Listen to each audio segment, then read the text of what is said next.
Agar siz doimo asabiylashib yursangiz, hech qachon ozolmaysiz.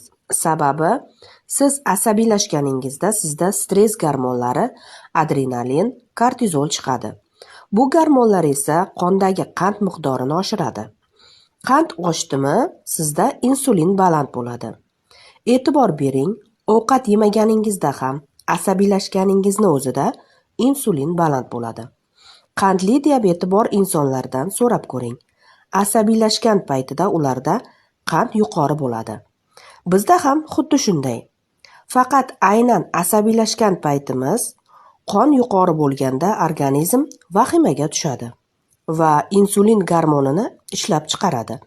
Bu esa doimiy ravishda takrorlansa, sizda insulin rezistentlik yuzaga keladi.